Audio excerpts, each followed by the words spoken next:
नमस्कार, आप देख रहे हैं इंडिया बोल रहा है। मैं हूं आपके साथ विवेक चांडिल्य।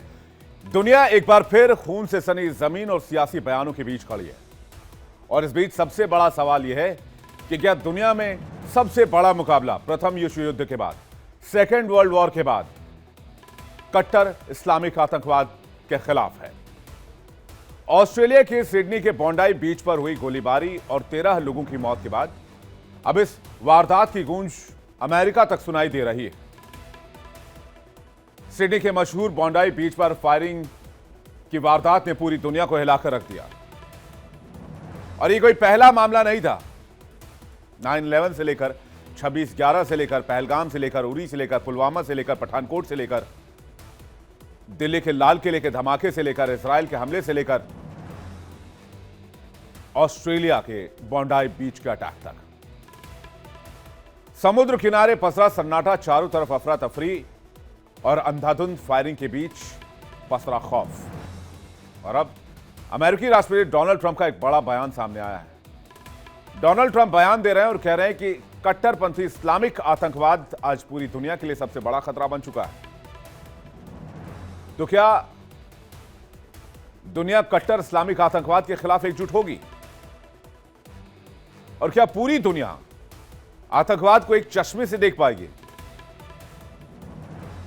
आज इसी मुद्दे पर करेंगे सबसे बड़ी इंटरनेशनल डिबेट। दुनिया भर से मेहमान हमारे साथ जुड़ेंगे। क्या दुनिया पर सबसे बड़ा खतरा किसी देश का नहीं, इस्लामिक रेडिकलाइजेशन का है? इस्लामिक आतंकवाद दुनिया के लिए सबसे बड़ा खतरा बन चुका है।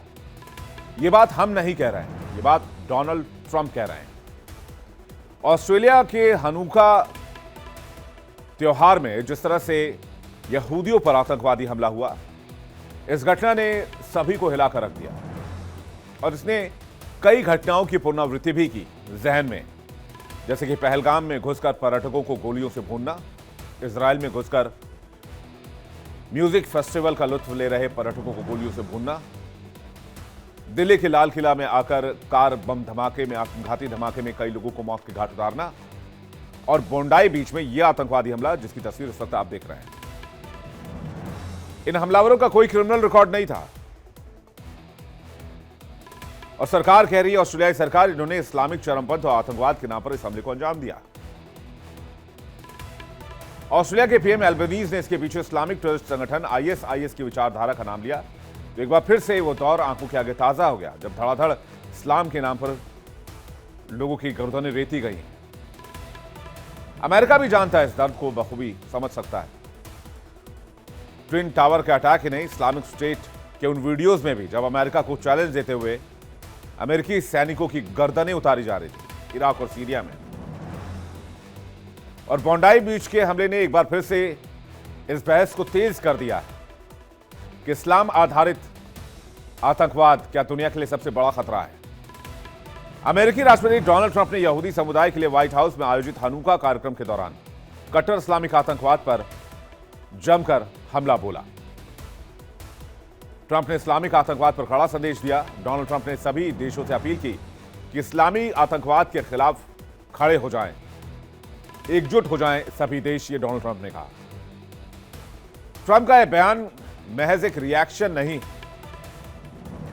ये वो बयान है जिसके खिलाफ भारत लंबे समय से कहता रहा है।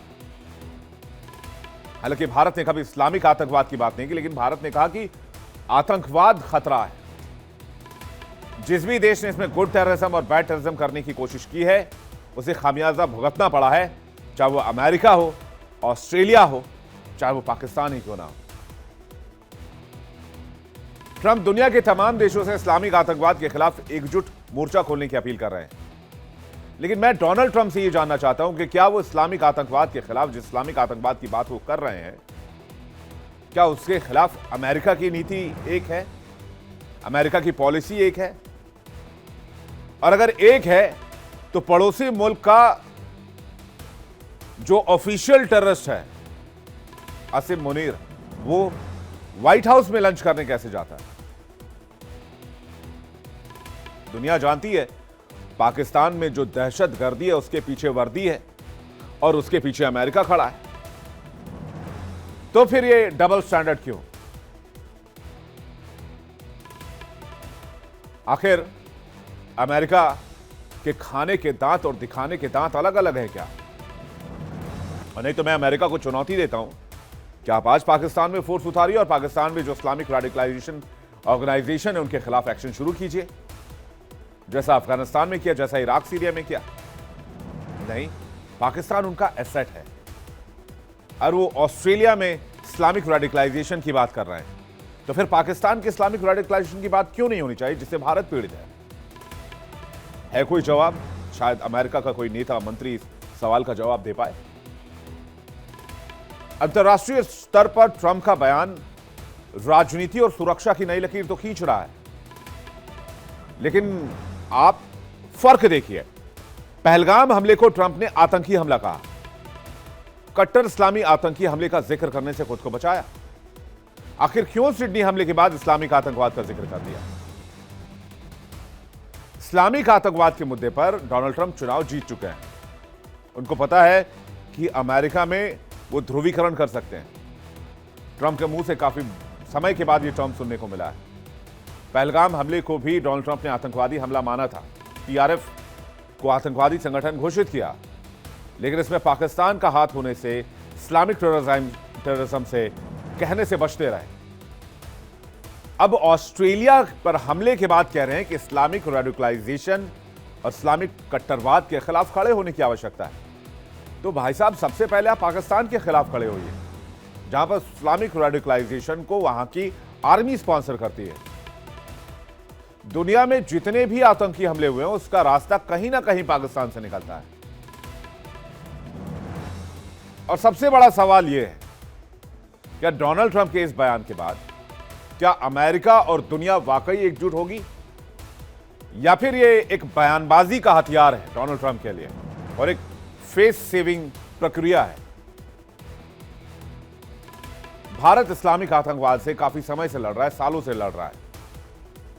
कुछ लोग कहेंगे कि आतंकवाद का कोई धर्म नहीं होता है, लेकिन अगर इतिहास उठाकर देखेंगे, आंकड़े उठाकर देखेंगे, तो आपको इस सवाल का जवाब मिलेगा। अलग अलग इंटरनेशनल मंच से आतंकवाद के खिलाफ भारत आवाज उठाता रहा है, खासकर पाकिस्तान स्पॉन्सर टेररिज्म की आवाज। पहलगाम हमले ने पूरी दुनिया को झकझोर कर रख दिया, लेकिन उस वक्त ट्रंप साहब को इस्लामिक आतंकवाद नजर नहीं आया। अब सिडनी हमले के बाद वो कह रहे हैं इस्लामिक आतंकवाद वाली थ्योरी सामने ला रहे हैं। कितने हमले किए हैं अभी तक, इसकी तो कोई गिनती ही नहीं है। बड़े हमलों की अगर बात की जाए तो बड़े हमलों में साल 9/11 में आप देखिए, 2001 में जो अटैक हुआ उसामा बिन लादेन ने किया। मुंबई में साल 26/11 में जो हमला हुआ वो पाक स्पॉन्सर टेररिज्म था, जिसको हाफिज सईद ने अंजाम दिया। भारतीय संसद पर 2001 में हमला होता है, मसूद अजहर मास्टरमाइंड होता है, जिस मसूद अजहर को कंधार हाईजैक के समय छुड़ाया गया था। लंदन ब्रिज पर हमला हुआ साल 2017, खुर्रम शहजाद भट्ट इसमें शामिल पाया गया। पेरिस में आतंकी हमला हुआ 2015, अब्दुल हामिद अबाउद इसमें शामिल पाया गया। शार्ली हेब्दो पर हमला हुआ आतंकी अटैक 2015 में सईद कुआची, शरीफ कुआची शामिल पाया गया। डेनियल पर्ल साल 2002 का मामला, डेनियल पर्ल की हत्या की गई, अहमद उमर सईद शेख पर आरोप लगा। सवाल यह है, ठंडे दिमाग से सोचने की बात है कि ट्रंप क्या वाकई आतंकवाद के खिलाफ खड़े होना चाहते हैं, या फिर वो अपनी राजनीति के हिसाब से, सहूलियत के हिसाब से बयान दे रहे हैं? क्योंकि ये दोहरा रवैया नहीं चलेगा। पहलगाम का हमला अगर सिर्फ आतंकवादी हमला है, तो फिर ऑस्ट्रेलिया का हमला इस्लामिक टेररिज्म कैसे है? ट्रंप का बयान वैश्विक सुरक्षा की जरूरत है या ध्रुवीकरण की नई बिसात है? आज इसी पर चर्चा करेंगे। बातचीत करने के लिए मेहमानों का एक बड़ा पैनल सख्त हमारे साथ जुड़ रहा है। कर्नल संजीव मलिक हमारे साथ जुड़ रहे हैं, रक्षा विशेषज्ञ।